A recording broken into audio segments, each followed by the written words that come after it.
The stock market just hit another all-time high, and honestly, that should terrify some investors because just weeks ago, people were convinced that we were heading into a major crash. Oil shock fears, Iran tensions, tariff panic, recession headlines everywhere, and red portfolios across the board, and yet, the S&P 500 just ripped back to new all-time highs.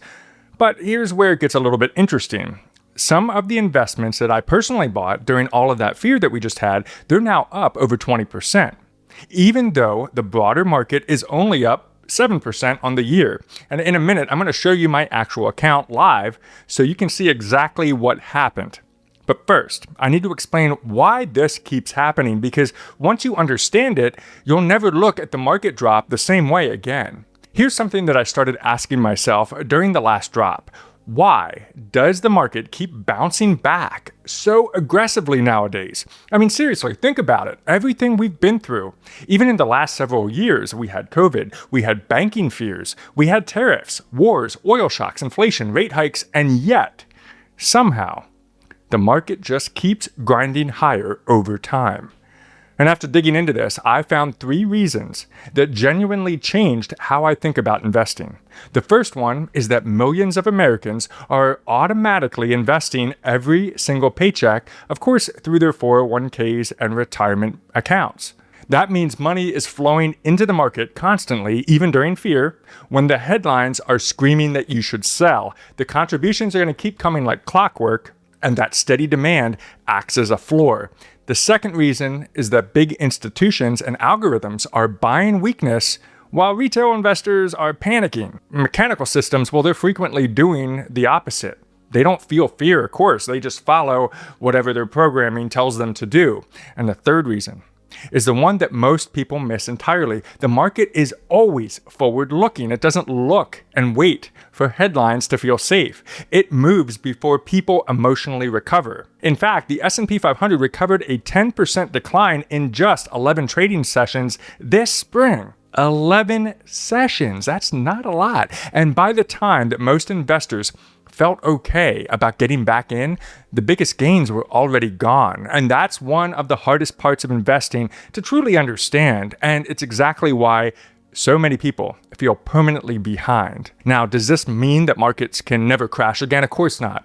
There's going to be painful bear markets in the future. They're going to happen. But what people underestimate is how modern markets are structurally built to recover faster than human emotions do. So gone are the days of our grandparents' stock market. And knowing all of this, what did I actually do differently this spring? Well, let me show you.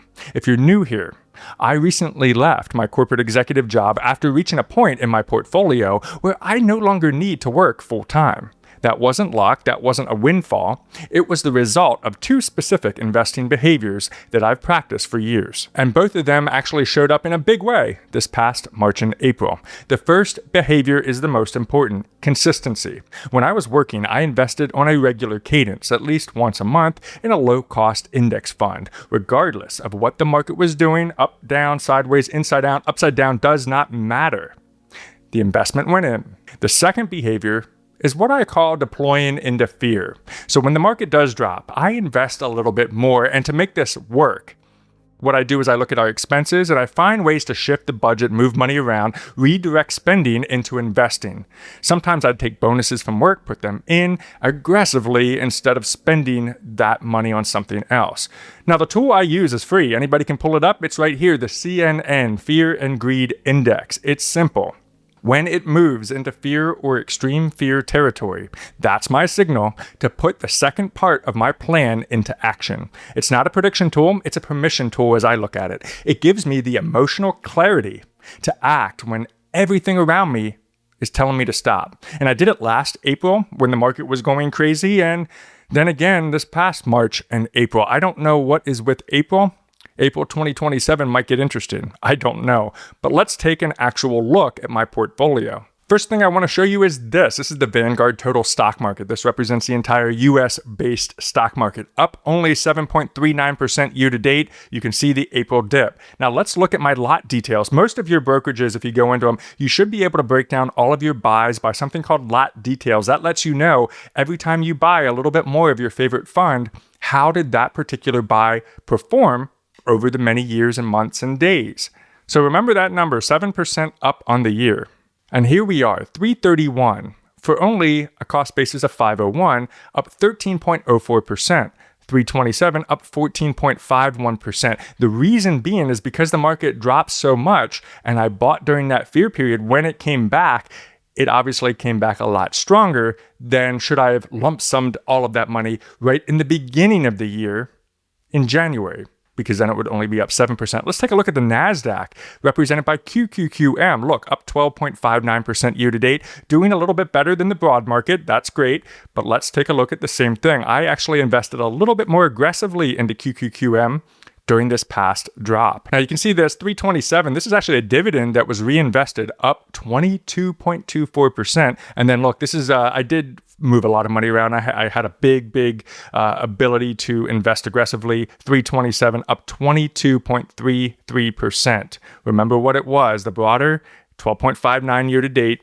But this period, just between 327 and the recording of this video on May 6th, 22.33%. But here's where I need to stop and really be honest with you, because this is the part that people are going to get backwards. See, this second step is great, but buying more during the dip is not where the wealth actually comes from. Step one is where the wealth comes from. Consistent, regular investing, regardless of conditions. That is the engine. Everything else, that's just an accelerator. Here's why this matters so much right now. Look at this chart. If you take all of your investing potential and you sit in cash waiting for the next big buying opportunity, you will almost certainly miss the boat. And the Dalbar research has shown this for decades. Average investors dramatically underperform the market, primarily because they try to time it emotionally, buying and selling at exactly the wrong moments. That doesn't have to be us. And here's the proof right in front of us. The market low from April 2026 is significantly higher than the low from April 2025. So if you sat in cash after last April's drop, waiting for the prices to fall back so you could buy back in at that level, guess what? You missed an enormous run and you'd still be waiting. Step one first, always. The buying the dip behavior only works on top of a foundation of consistent investing. Without step one, honestly, step two is just gambling. This realization changed how I think about financial freedom entirely, because the goal isn't predicting every single crash. That's not what I'm doing here. The goal is building enough financial stability that volatility stops feeling like a threat and starts feeling like an opportunity. And that's why I talk so much about Coast Fire. After paying off debt, after reducing lifestyle pressure, after building what I call optionality. When your financial life is stable, you can stop reacting emotionally to every scary headline, not just in the investment world, but really everywhere. You stop panic selling, you stop freezing, and you stop waiting for the perfect moment that never comes. And you start seeing drops for what they actually are, a market that's on sale. That emotional stability, that ability to act when others are paralyzed, might be one of the most underrated wealth building advantages that you can build. Doesn't matter how old or young you are.